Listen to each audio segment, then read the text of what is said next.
되신 주 어둠 가운데 비추사 내 눈 보게 하셨네.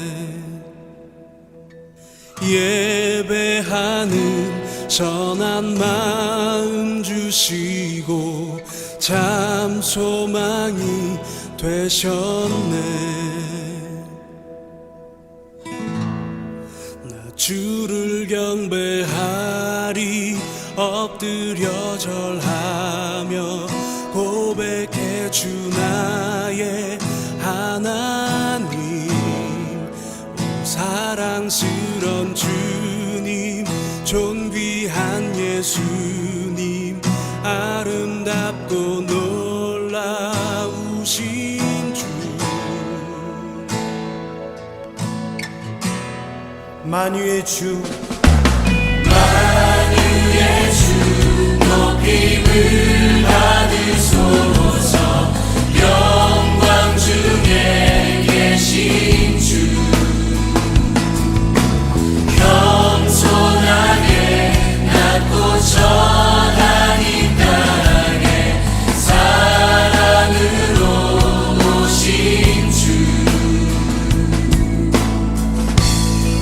나 주를 경배하리 엎드려 절하며 고백해 주 나의 하나님.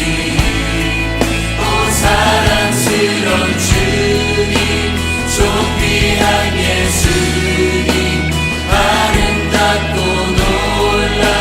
놀라우신 주. 나 주를 경배하리 엎드려 절하며 고백해 주 나의 하나님. 오 사랑스런 주님 존귀한 예수님 아름답고 놀라우신 주.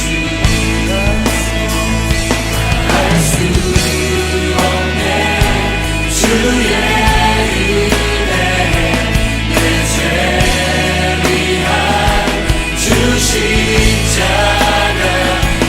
알 수 없네 주의 은혜 내 죄 위한 주 십자가.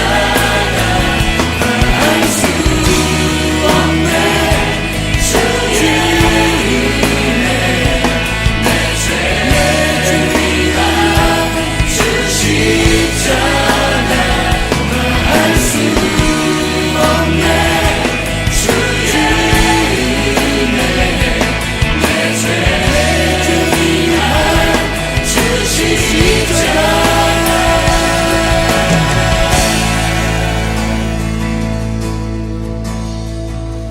주를 경배하리 엎드려 절하며 고백해 주 나의 하나님. 오 사랑스런 주님 존귀한 예수님 아름답고 놀라우신 주. 나 주를 경배하리 엎드려 절하며 고백해 주 나의 하나님. 오 사랑스런 주님 존귀한 예수님 아름답고 놀라우신 주. 주를 경배하리 엎드려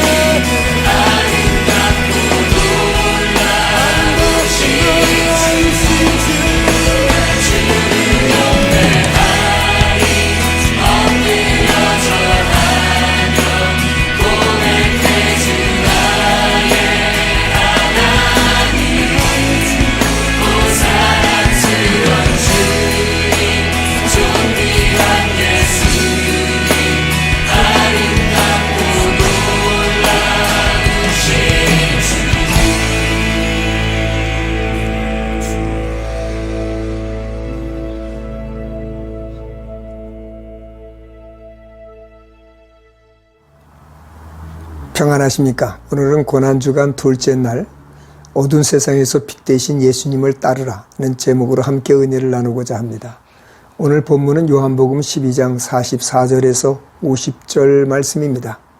첫째는 자신이 하나님께로 나가는 기름을 밝히시는 내용을 살펴보고자 합니다. 44절에서 45절에 나를 믿는 자는 나를 믿는 것이 아니요 나를 보내신 이를 믿는 것이고 나를 보는 자는 나를 보는 것이 아니라 나를 보내신 이를 보는 것이다 라고 말씀하십니다.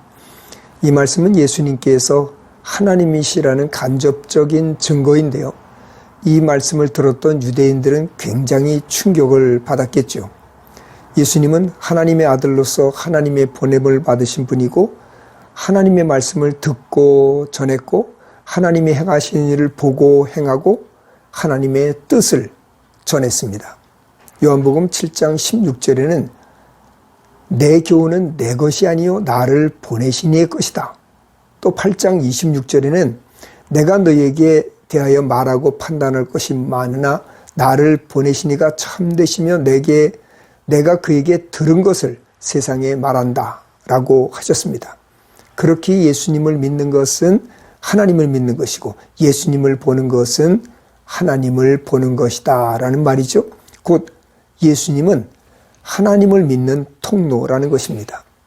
그렇기 때문에 요한복음 14장 6절에 예수께서 이르시되 내가 곧 길이요 진리요 생명이니 나로 말미암지 않고는 아버지께로 올 자가 없느니라고 말씀을 하신 것입니다.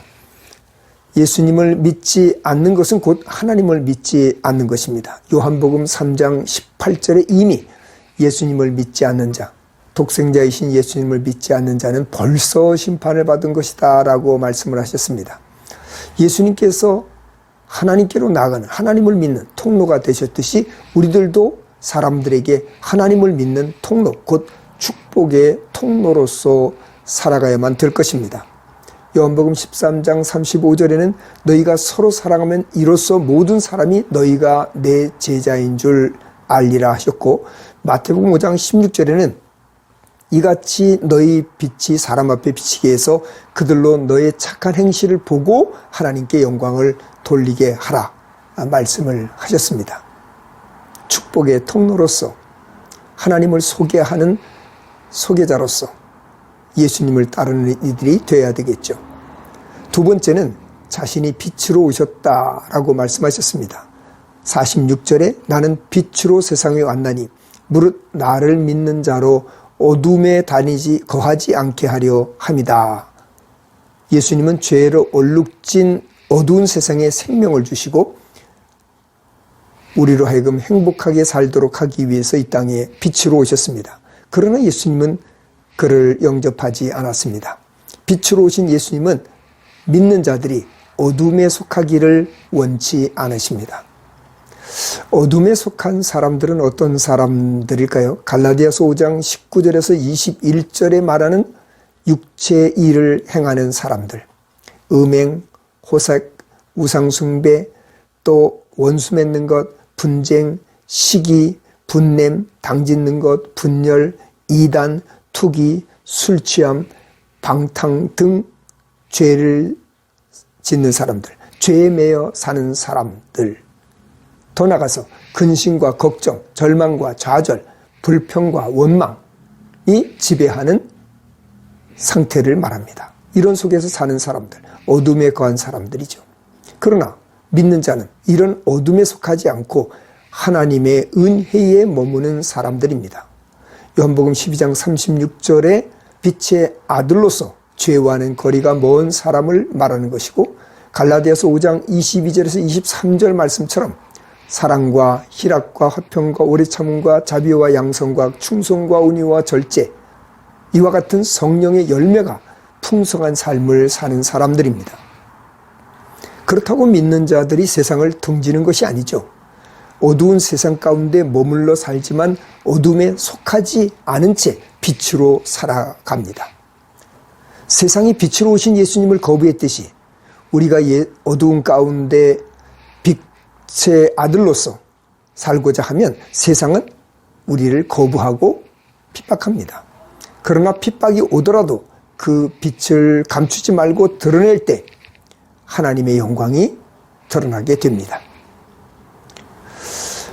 마지막으로는 세상을 심판하는 것은 예수님이 아니라 예수님이 하신 말씀이라고 합니다. 47절에서 50절에는 예수님이 오신 목적은 세상을 심판하려 함이 아니라 세상을 구원하기 위함이다. 마지막 날 심판은 예수님이 하신 말씀, 그 말씀, 하나님이 주신 명령, 그 말씀이 곧 심판할 것이라 하십니다.